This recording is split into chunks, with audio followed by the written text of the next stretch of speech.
આ બધી આ ખોટા લોકોની વાતમાં નહીં આવે. ચૈતર એન્ડ કંપની લોકોને ગેરમાર્ગે દોરે છે, પોઝિટિવ વાતો જ નથી કરતા. આદિવાસીનો ઓળખ આપે છે. એ કહ્યું એને કહ્યું છે આદિવાસી એટલે કોણ? આ આદિવાસી છે. અને પાછા એક પેલા રાઠવા એક બેન છે, એ પાસે એ બી બેનોની સભા. આ સંસ્કારો આપવાના છે. આખા ગુજરાતમાં નર્મદા જિલ્લાને એટલો બદનામ કરી નાખ્યો આમ આદમી પાર્ટીના લોકોના ધારાસભ્ય ચૈતર વસાવાએ. સાંસદ મનસુખ વસાવાએ ધારાસભ્ય ચૈતર વસાવા માટે જાહેર સભામાં અપમાનજનક શબ્દોના ઉચ્ચારણ પછી બંને નેતાઓ ફરી એકવાર એકબીજા સામે તીખા પ્રહારો કરી રહ્યા છે. ડેડિયાપાડાના કાર્યક્રમમાં ભરૂચના સાંસદ મનસુખ વસાવાએ આમ આદમી પાર્ટી અને ધારાસભ્ય ચૈતર વસાવા ઉપર આકરા પ્રહારો કરતા આ પ્રકારે નિવેદન આપ્યું હતું.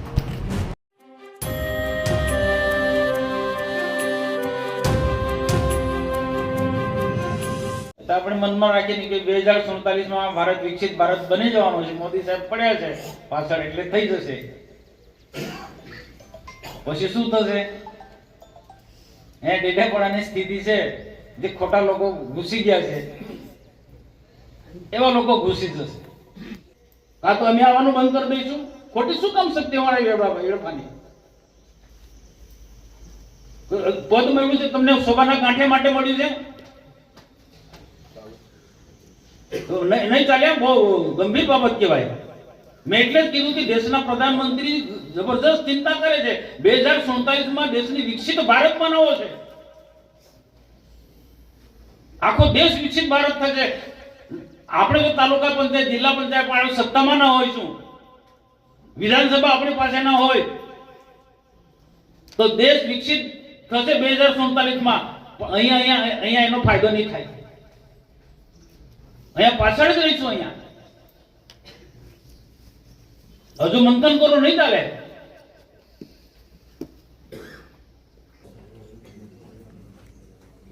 જેને જેને જવાબદારી છે એને કામ નહીં કરે, એ જિલ્લાનો હોદ્દેદાર હશે કે તાલુકાનો, એની જગ્યાએ બદલી નાખો ભાઈ. ખાલી પદ લઈને ખાલી એને શોભા માટે આપ્યું છે પદ. કામ કરવાનું છે. અમે રાત દિવસ મહેનત કરી છે, ખબર છે. રામ સાથે જોડે દેશમાં રામ મંદિર આપ્યું છે આપણને, એવી યોજનાનું નામ પણ છે. અને એનાથી લોકોને એક આસ્થા પણ છે.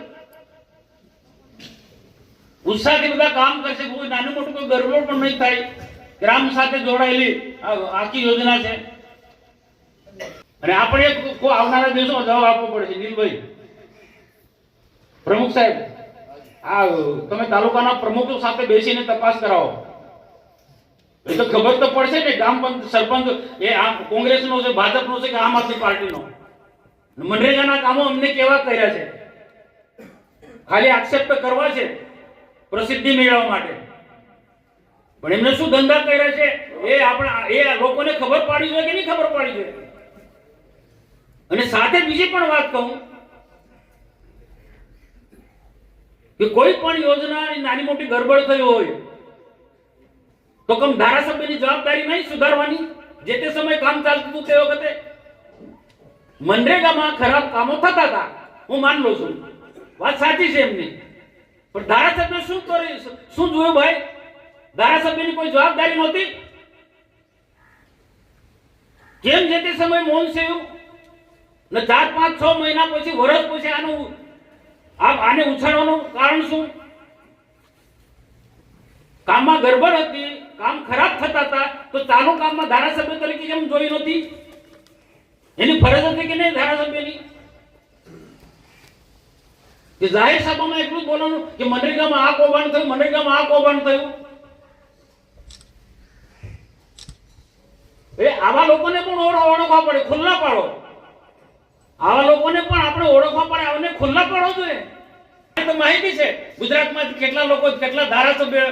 અમારા ભરૂચ જિલ્લામાંથી પૂછો મારુતિને, ખુદ મારુતિએ તપાસ માંગી હતી. મારા ઈશ્વરભાઈ ધારાસભ્ય એમણે તપાસમાં બધાય માંગી છે. કોઈ જે તપાસ થઈ ગુજરાતમાં મનરેગાના કામોમાં, નહીં બધા નાગરિકની ફરજ છે ભાઈ. ક્યાંક ખરાબ કામ થતું હોય તો માંગો તમે. એ આગેવાને સુધારવાની જરૂર છે. આ બધું ક્યાંક ખરાબ કામ થતું હોય તો આ તો આપણે બોલતા નથી કોઈ. હે અહીંયા 4 વખત તપાસ થઈ, 4 વખત તપાસ થઈ. એટલે આખા જિલ્લાને બદનામ કરે ને એના કામો અટકી ગયા. કોને નુકસાન છે ભાઈ? આજે નુકસાન છે, કોને નુકસાન છે? એજન્સીઓના કામ મળે છે. કોઈ આગેવાન ભલામણ કરે એટલે નથી થતું. એનું ગાઈડલાઈન હોય છે, ઓનલાઈન અરજી કરવાની હોય ને જેનું ટેન્ડર નીચું હોય, જે બાકીના ટેન્ડરો માર્ગ મકાનના કે બીજા ટેન્ડરો એક પ્રકારને આનું છે. જે એજન્સીનું નીચું હોય એનું લાગે છે. સરકારની પોલિસી છે. ઓછો ભાવ તો કામ બી તે પ્રકારે થવાનું. પણ હવે આ ઇતિહાસ એટલા માટે યાદ દેવડાવું છું કે હજુ બી ચાલુ છે. હમણાં 2 દિવસ પહેલા કોઈ બાજુ ગયા કર્યું, ત્યાં મનરેગાની વાત કરી. ભાજપ સરકારમાં જે પારદર્શક વહીવટ છે ને મેં બીજે ક્યાંય જોયો નથી. આ રેતી કે ખાણ ખનીજમાં તમે જો અમે કહીએ છીએ તો તરત પગલા લેવાય છે ને પગલા લેવાય રેકર્ડ પર આવે છે કે જે દંડ આવે છે એ સરકારની આવકમાં વધારો થાય છે. ખાણ ખનીજ કે રેતીની જે જ્યાં ચોરી થાય ને સરકાર પકડે છે ને દંડ, તમે આવક તો જોજો. તમે પહેલા તો કોઈ તપાસ જ નથી થતી. રજૂઆત કરે આખા ગુજરાતમાં નર્મદા જિલ્લાને એટલો બદનામ કરી નાખ્યો આમ આદમી પાર્ટીના લોકોના ધારાસભ્ય ચૈતર વસાવાએ. અને એ કદાચ ભૂલ થઈ હશે તો એ રોકવાની ધારાસભ્યની પણ જવાબદારી હતી. એમના સરપંચોએ પણ ગરબડ કરી છે. એટલે આ જે વાત લોકોની વચ્ચે તમારે કહેવું જોઈએ. જી રામજી યોજના તો છે, સારામાં સારી છે, એમાં આવી બધી ગરબડ નથી થવાની. 2047 સુધીમાં એક ક્ષેત્ર દેશનો વિકાસ થશે. એક કોઈ ક્ષેત્ર બાકી નથી રહેવાનું. બધાની ઈચ્છા છે કે અમારો છોકરો કોઈ સરકારી નોકરી મળે, પણ મહેનત કરવી પડશે ભાઈ. તમારો છોકરો ડોક્ટર બનો તો એન્જિનિયર બનો. આ બેનને પૂછો ડોક્ટર બને કેટલી મહેનત કરવી પડી છે, કેટલી સખત મહેનત. એન્જિનિયર થવું કેટલી મહેનત કરવી પડે. ક્લાસ 2 ક્લાસ 1 કેટલું સખત મહેનત કરવી પડશે. હવે બધું આ બધી આ ખોટા લોકોની વાતમાં નહીં આવે. ચૈતર એન્ડ કંપની લોકોને ગેરમાર્ગે દોરે છે, પોઝિટિવ વાતો જ નથી કરતા. આદિવાસીનો ઓળખ આપે છે. એને કહ્યું છે આદિવાસી એટલે કોણ? આ આદિવાસી છે. અને પાછા એક રાઠવા એક બેન છે એ પાસે એ બી બેનોની સભા. આ સંસ્કારો આપવાના છે. એટલે કોણ? હું નાની મોટી બધી સભામાં કહેવાનું બંધ કરી દઈશ. એને કાઢો બોલતો બંધ કરી દઈશ. બધાય બોલવું પડે.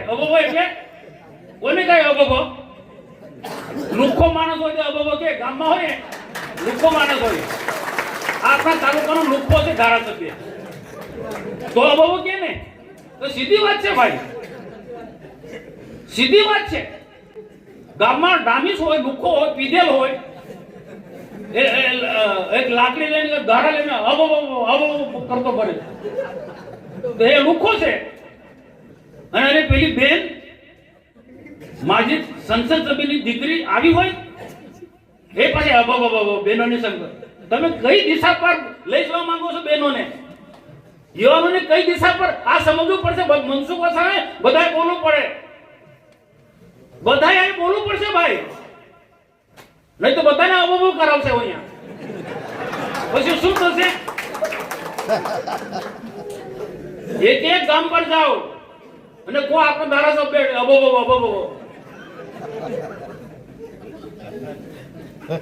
તો આ તો પોઝિટિવ નેતા કોને કહેવાય? સમાજને, યુવાનોને, બહેનોને યોગ્ય દિશા આપવાનું કામ કરે એ નેતા કહેવાય, એ આગેવાન કરાય. અબો એને નેતા કહેવાય? આવા લુખ્ખા લોકોને ઓળખો ભાઈ. એમની આખી ટીમ જ છે એવી. બહુ અભ્યાસપૂર્વક પાર્લામેન્ટમાં હજી ચર્ચા. સામેના વિરોધ પક્ષના લોકોએ ભલે એટલું બોલ્યા છે કે ગાંધીજીની યોજના તમે બદલી નાખી. ગાંધીજી ઉપર રામ છે ને. આપણે તો મહાત્મા ગાંધીજીને સન્માન કરે છે, પણ મહાત્મા ગાંધીજી માટે પણ આરાધ્ય રામ હતા. 10મા ધોરણ 12મા ધોરણ આપણું બાળક જાય ત્યારે મહેનત કરે, પણ મહેનત કરવાની પહેલા ધોરણથી સરકાર તો તમે જુઓ, સરકાર કેટલી ગંભીર છે. બાળક માના પેટમાં હોય ત્યારથી ચિંતા કરે છે. તમે જો કેટલું, આ તો મા બાપને ખબર ના પડે, સરકાર એટલી ચિંતા કરે છે.